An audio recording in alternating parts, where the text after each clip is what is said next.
Hola querido amigo y hermano de Casa de Oración y a todos los amigos o hermanos que nos escuchan a través de este medio o ven nuestros videos, que el Señor los bendiga abundantemente.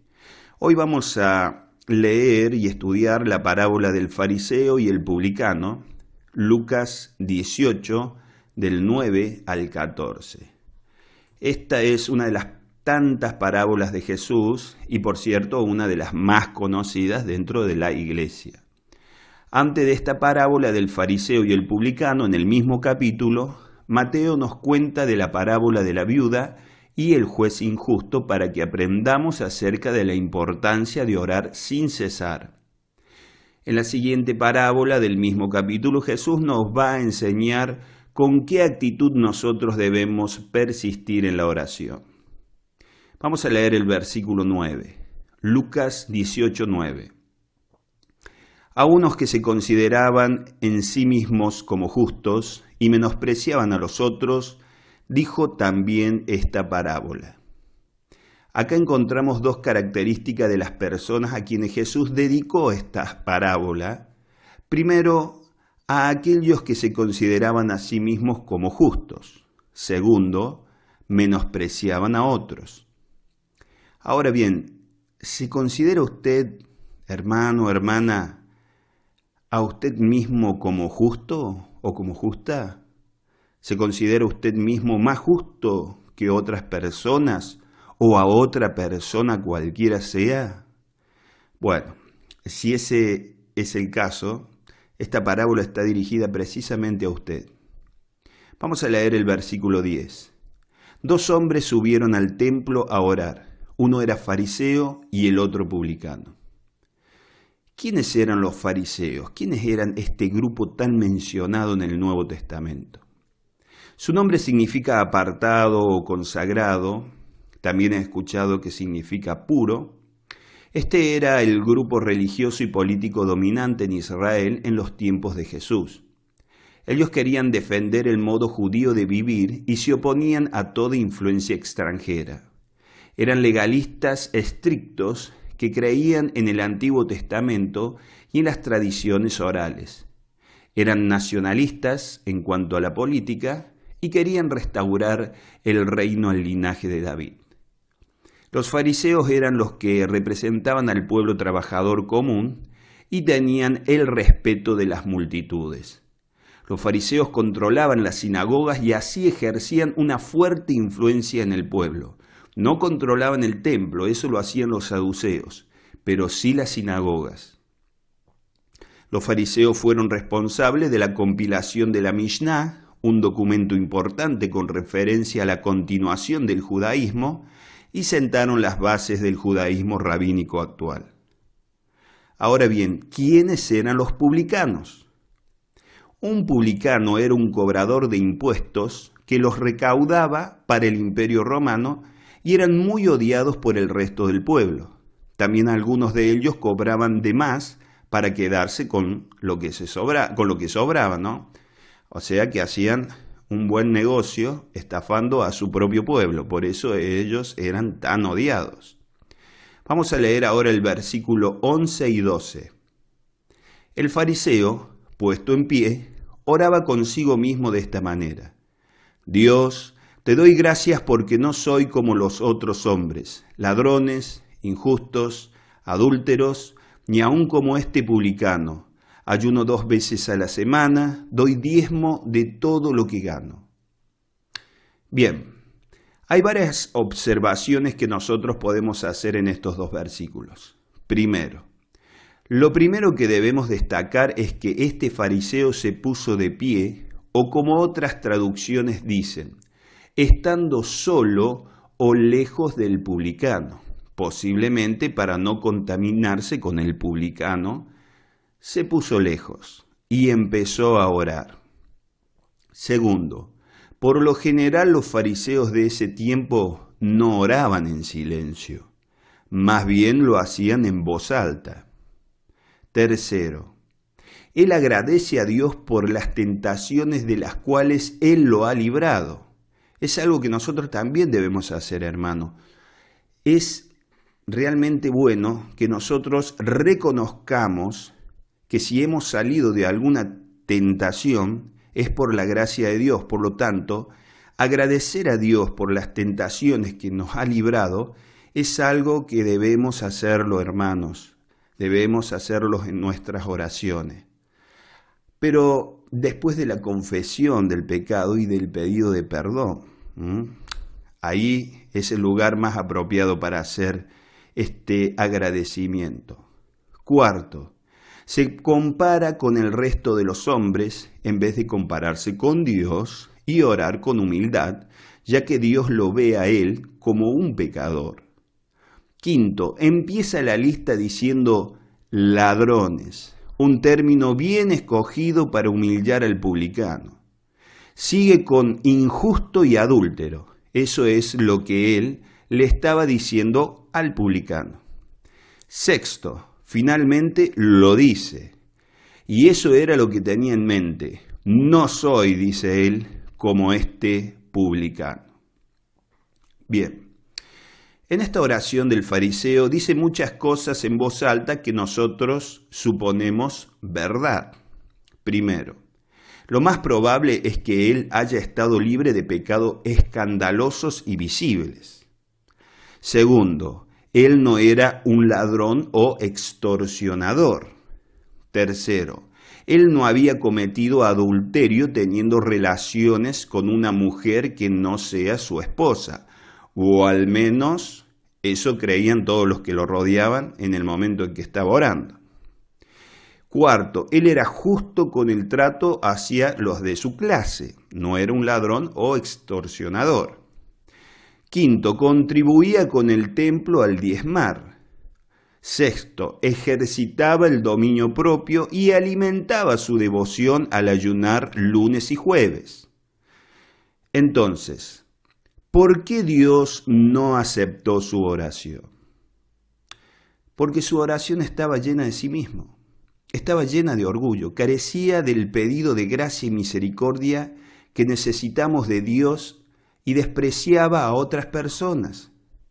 Le daba gracias a Dios con sus palabras por su vida piadosa, reconociendo que venía de la providencia divina, pero el desprecio que emanaba de él al ver al publicano revelaba que en el corazón se enaltecía a sí mismo como si fuera un logro personal, no un logro de Dios o de la obra de Dios en su vida. Usaba la provisión de Dios, los dones de Dios, la vida piadosa de Dios, no para glorificar a Dios, más bien para ensalzarse a sí mismo, para sobresalir de los demás o distinguirse del resto. Este fariseo se había cuidado de muchos excesos, pero no de la jactancia y del escarnio. Ahora bien, mire, querido hermano, querida hermana, usted piense en esto. ¿Nos consideramos personas consagradas al Señor y que mantienen una vida piadosa? ¿Así nosotros nos consideramos? Ahora bien, no seamos tan rápido para contentarnos y felicitarnos a nosotros mismos.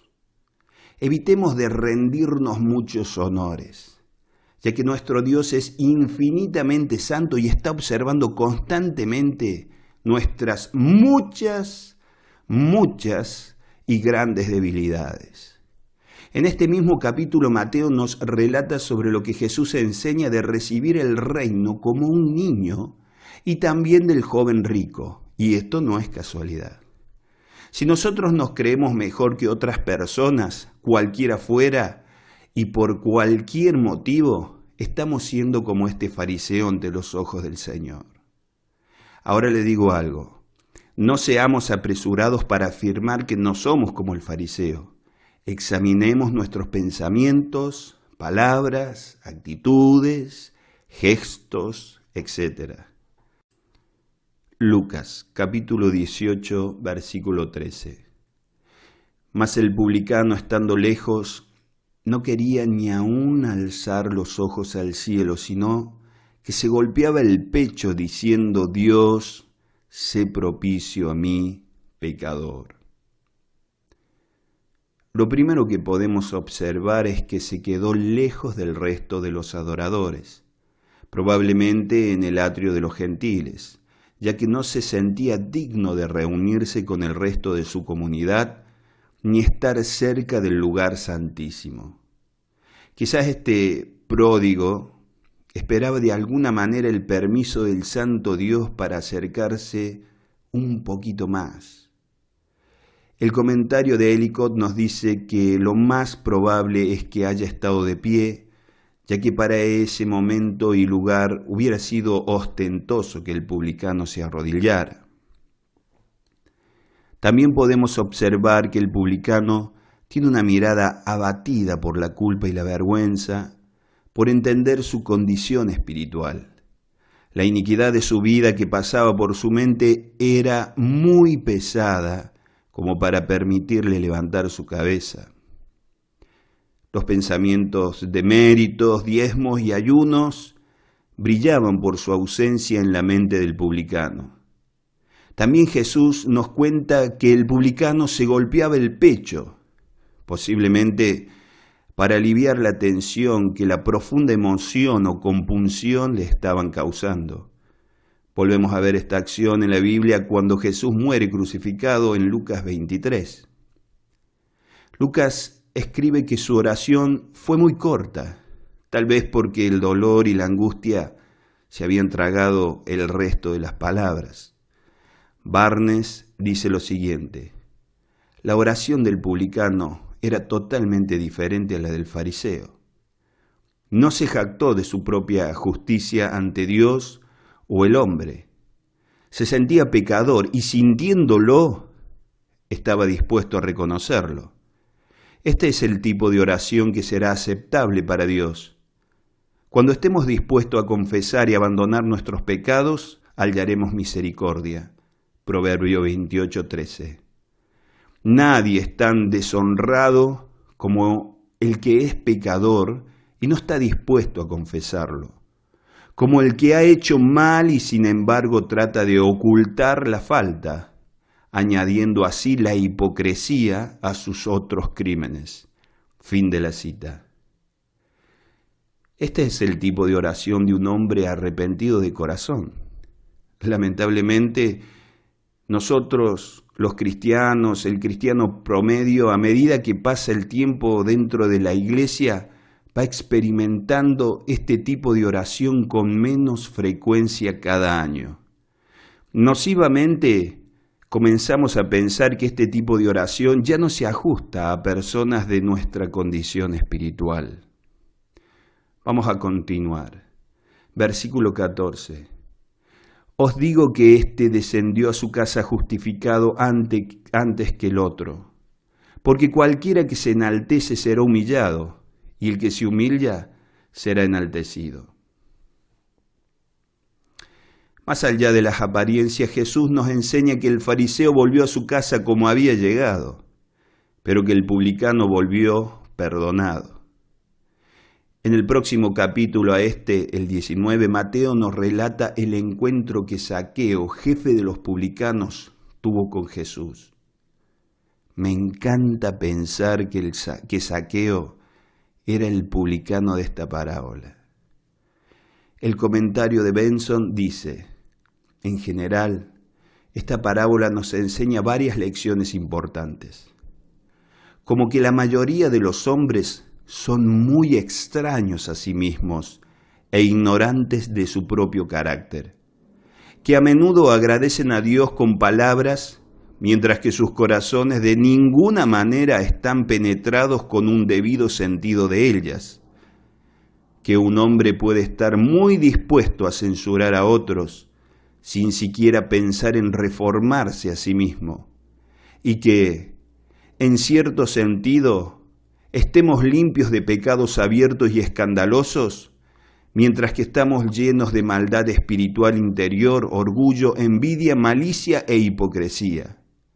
Para concluir, al proponer esta parábola inmediatamente después de la viuda inoportuna, nuestro Señor nos ha enseñado que, aunque nuestras oraciones deben ser muy fervientes y frecuentes, deben ir siempre acompañada de la más profunda humildad, porque ninguna disposición de la mente es más propia para que seres tan débiles y frágiles como los hombres se presenten ante el gran Dios que una absoluta humillación de sí mismos. Fin de la cita. Y usted, hermano, hermana, ¿cómo se presenta ante Dios? ¿Es insistente como la viuda y humilde como el publicano? Que el Señor nos guíe a orar correctamente. Vamos a hacer una pequeña oración. Padre, te damos gracias por esta bendita parábola y te pedimos, Señor, que estas palabras realmente penetren muy hondo en nuestro corazón y que seamos personas persistentes y humildes a buscarte. Te lo pedimos en el nombre del Señor Jesucristo. Amén.